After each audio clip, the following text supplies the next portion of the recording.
Soca Vitre, le spécialiste de la menuiserie en aluminium, des volets roulants, des vitres et des rideaux métalliques. Tinella. Aza makany akafitsony, tongava malaky amin'ny magasin Baolay. Fantar irevokatra Natura. Izay novokarina avy amin'ny zavoka sy beurre de karité. Natura, le meilleur de la nature. Soca Vitre, magasin Baolay, nature, manolotra anao ny vaovao.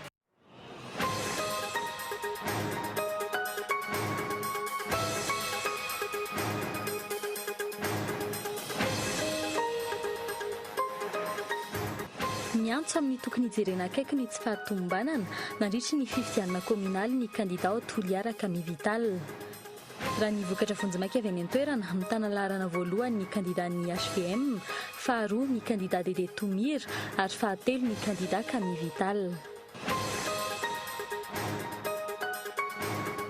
Amin'ny alatsinainy ho avy izao indray vao hiverina hiakatra eny anivon'ny fitsarany Petra Coutinienne raha efa nandalo ora maro teo anoloan'ny fampanaovana ao Malerive. Etsy ankilany kosa mbola mifampitana ny antoko HVM sy ny mapara eo amin'ny valim-pifidianana hatreto ny andaniny roa izay samy milaza ho mandresy any an-toerana.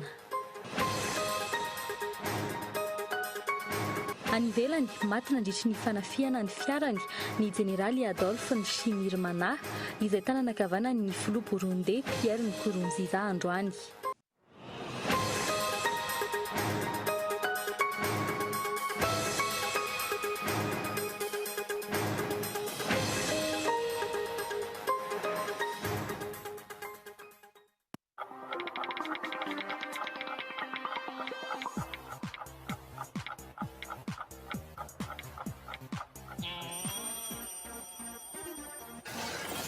La technologie d'éclairage du TV LED Changgong est la plus avancée du marché. Full HD, ultra fin, ultra complet et design.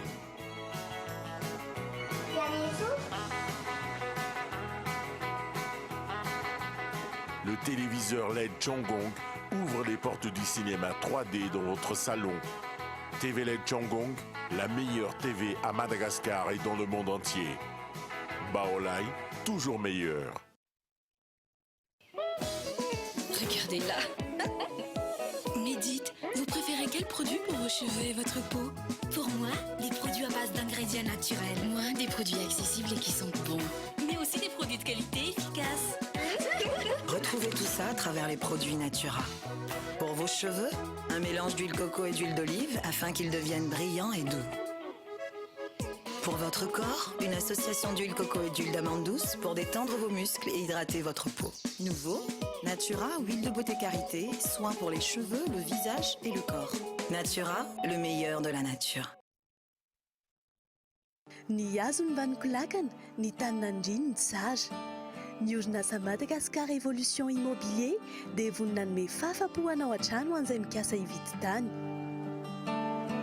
Toerana maro azo isafidianana no atolotra ho anao amin'izany, toy ny eo Amboanjobe, Bevalala, Ambatomirahavavy, Jangaina, Antsahamarofoza, Manandrina, Ambohimanga. Maimaimpona ny fitsidiana ary mampandrosaina anao amin'ny fikarakarana ny taratasy rehetra. Raha mila fanazavana fanampiny ianao dia aza misalasala miantso ny laharana 033 21 099 06 034 14 099 06 na 22 566 54. Madagascar Évolution Immobilier, un avenir sûr, investir, bâtir pour le futur. Oh non, encore du bourrage, j'en ai marre. Quelle perte de temps. Et saviez-vous qu'un bourrage vous coûte 2 à 3 minutes de votre temps? Vous voulez une solution? Utilisez Navigator. Le papier extra blanc avec 99,99% sans bourrage. Pour un papier standard, il y a 5 bourrages par 10 000 tirages. Navigator n'en est qu'à 1. En plus, il économisera 7% sur votre consommation d'encre et tonnerre. Navigator. Économisé par la qualité. Soca Vitre en Outapenac, menuiserie en aluminium, rideaux métalliques, volets roulants, vitres, tôle,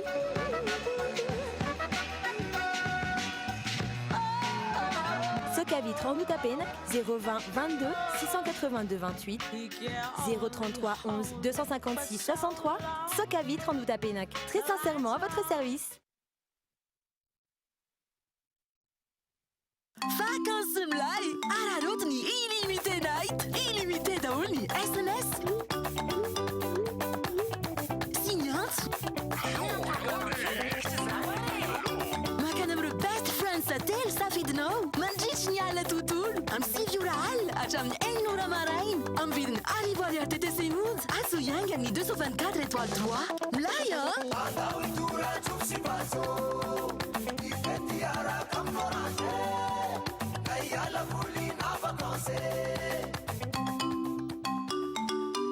miamanja ny vacances miaraka amin'ny Orange, miamanja ny tontolo miaraka amin'ny Orange. Koro ASM manolotra anao ny clé du bac deuxième vague 2015 fanala hity farany hiatrehana ny fanadinana bac A, C, D, gestion pro sy techno ary G3 fidirana alatsinainy 3 aogositra 2022 misokatra ny fisoratana marina ho an'ny mpianatra rehetra na ao anatiny na ivelan'ny volom-panabeazana ASM clé du bac atolotry ny Koro ASM no fanalahidy ny fagnombiazana Koro ASM Analakely Ambohibao Ivato Analamahitsy Tanjombato Itaosy Antsirabe Moramanga Matondrazaka Mahajanga téléphone 22 345 38.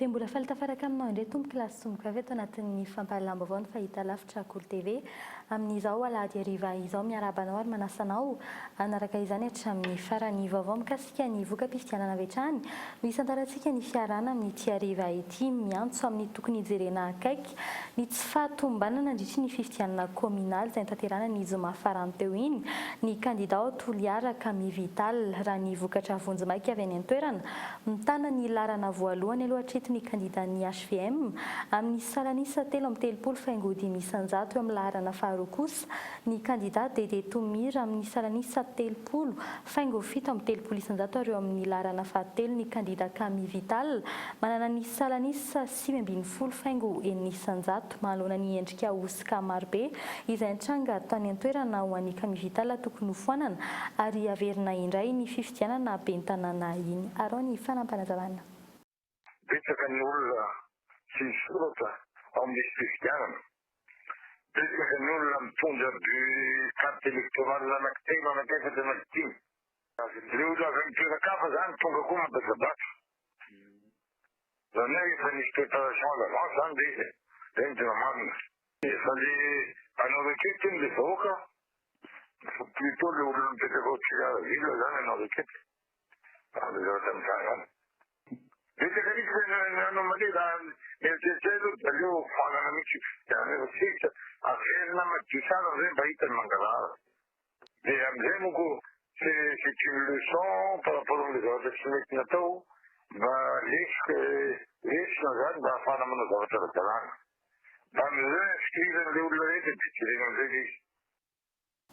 Fa ho fianaran-tsoa mbola mafana ihany koa ny ady hevitra eo amin'ny antoko HVM sy ny antoko mapara mikasika ny voka-pifidianana vonjimaika hatreto ny avy amin'ny mapara izay nanambara ny fisian'ny halatra amin'ny birao fandatsaham-bato sasany ezakilan'izay tsy mbola vita kosa ny fitsarana ny Pety Rakotoniaina taoriany ny voalaza fanakoritana natao nandritra izay fifidianana izay fanadina tanterahiny Zorakotondrina. Amin'ny alatsinainy izao indray vao iverina hiakatra eny anivon'ny fitsarana i Pety Rakotoniaina raha efa nandalo ora maromaro teo anoloan'ny fampanoavana ao Malariva. Raha tsy ahivina no samborin'ny mpitandro filaminana ny tenany tamin'ny zoma nandritra ny fitaom-pandatsaham-bato rehefa nisava sy nanala izoloara tao amin'ny birao fandatsaham-bato iray teny Antombatomena. Nahazo fahafahana vonjimaika kosa nefa ny tenany mandra-pahatonga an'izay fitaom-pitsarana izay. Ilay farany moa zany tamin'ny maly tamin'ny sasasany teo izy no tiferena tany amin'ny parquet. Dia mbola mipetrapetraka tao izy zany nandritran'ny hariva hatramin'ny 9 sasany zay vao nanomboka ny fitsarana tao amin'ny TPI na ny tribunal de première instance Antsiranandro. Dia nanomboka 2 minitra ny fitsarana dia nanapa-kevitra ny mpitsara fa sitina kely vetivety. Dia miverina indray afaka 1 minitra dia nilaza indray ny mpitsara manoloan'ireo olona izay tonga marobe nanona ny Petra Kotomena fa aentiny lafilainy ho avy izao ny fitsarana lafilainy amin'ny sivy ary nalefa mody izy marapiandrazany fitsarana zany. Etsakilan'izay kosa mbola mifampitana ny antoko SVM sy ny mapara eo amin'ny resaka valim-pifidianana treto. Ny andaniny roa izay samy milaza ho mandresy anatoerana treto. Mihetsika ary manameloka ny fikasana anodikodina ny voka-pifidianana ny vondrona mapara ao Fianaratsoa ankehitriny. Raha ny fanazavan'izy ireo dia lany ben'ny tanàna Ramatoa Kristina Razanamasoa amin'ny birao fandatsaham-bato 570 atapy-tanànan'ny Fianaratsoa. Araka ny taritra natao mapara dia nanjavona ny voka-pifidianana tamin'ny birao fandatsaham-bato ao Isada, Ankofafa, Ampitakely.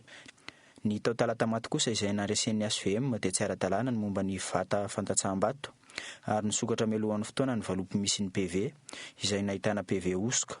Ny tao amin'ny birao fandatsaham-bato tao amin'ny fokontany Rova kosa dia nisy fampelezan-kevitra sy fanerenan-kolaka ny mpifidy ny kandida SVM ary misy ny vavolombelona mpikambana amin'ny birao fandatsaham-bato dia leken'ny kandida ary mpifidy nahita maso izany.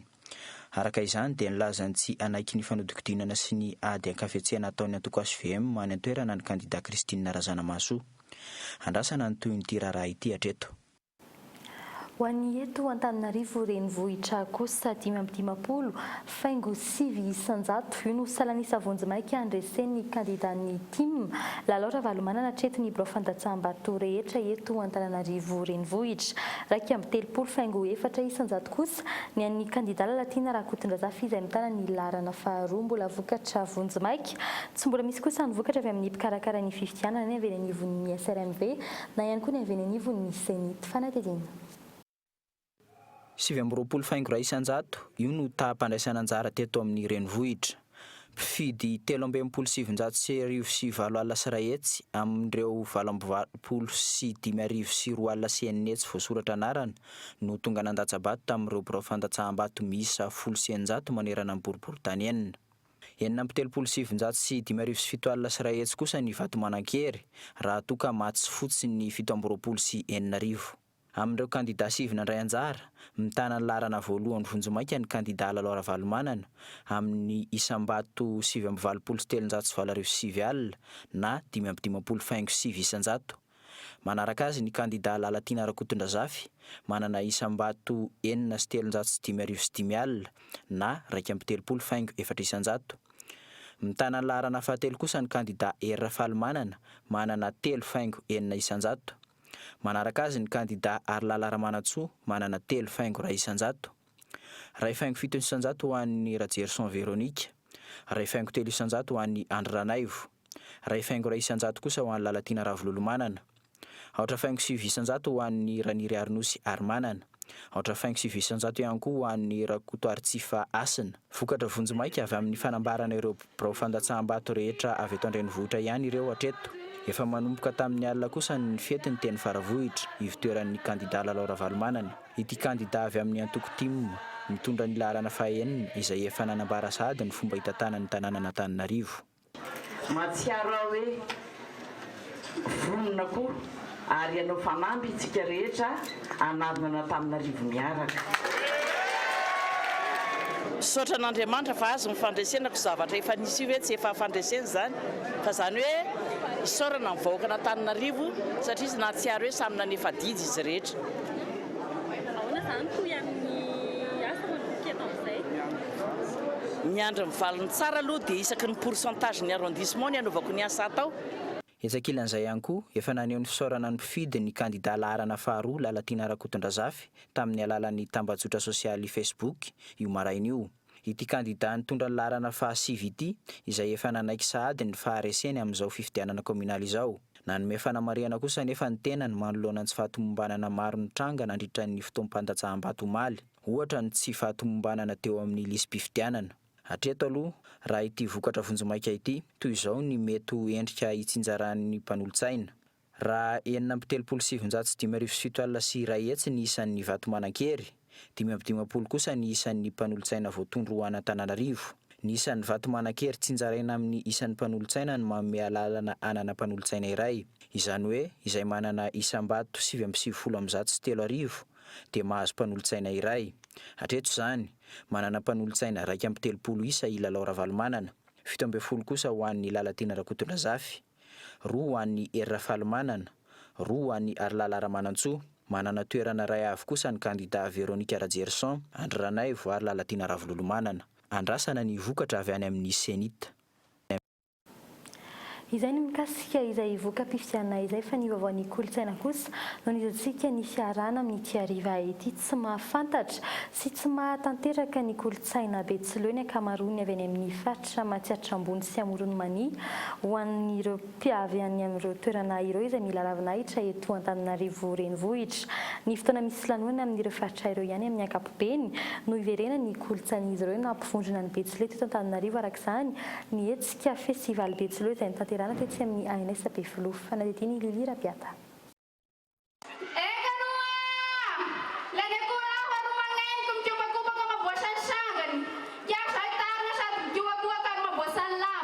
Satroka tsihy, fiogo, akanjo miloko marevaka, short, kapa kranil ary azo tena ireo no ahafantarana ny mpiarakandro amin'ny faritra Maoromanisy ato Matsiaritra mifono hevitra sy kolontsaina io safidy amin'ny akanjo io saingy mbola maro ny tsy mahafantatra azy. Makany tsena ohatra le tovolahy mietsena zany tovolahy mietsena koa mety hoe ohatr'izao fitafiny na misy hoe mitondra malabary moa matetika ny amin'ny mamonjy lanonana na mamonjy avrina ohatr'izany malabary. Le couleur marevaka indray mba hoentina nitonana zay mampitovitovolahy mbola mitovana azy satria hoe hoentina hoe anarika vehivavy zany le izy.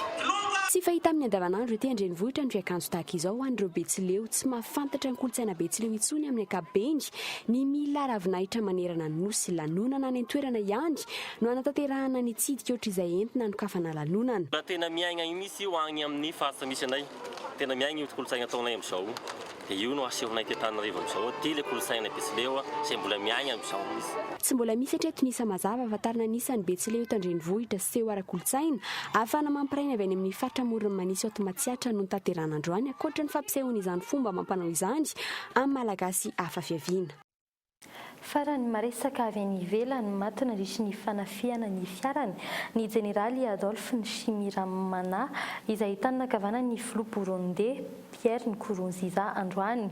Ity jeneraly ity izay tompony andraikitry ny filaminana anatiny ao Burundi.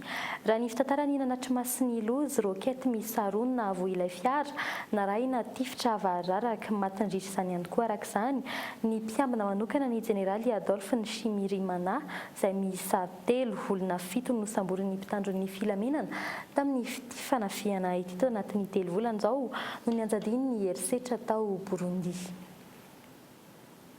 Mifarana ihany koa ny fampalamba avao amin'ny tiariva ity tombo kilasy sombokivavy isaorana ianao niaraka tamin'ny hatramin'ny farany raha mpitsy tahaka izao indray no fotoanantsika manaraka veloma tompoko.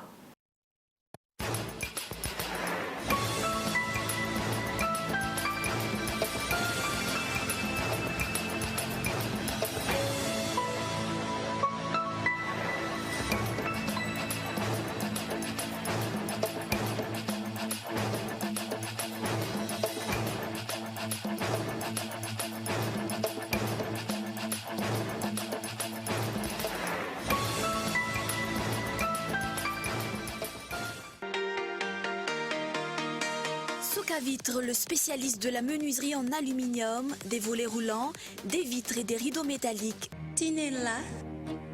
Aza makany akafitsony, tongava malaky amin'ny magasin Baolay. Fantaro ireo vokatra Natura. Izay novokarina avy amin'ny zavoka sy beurre de karité. Natura, le meilleur de la nature. Ny fampalalamba vao niarahanao tamin'ny Soka Vitre, magasin Baolay Nature.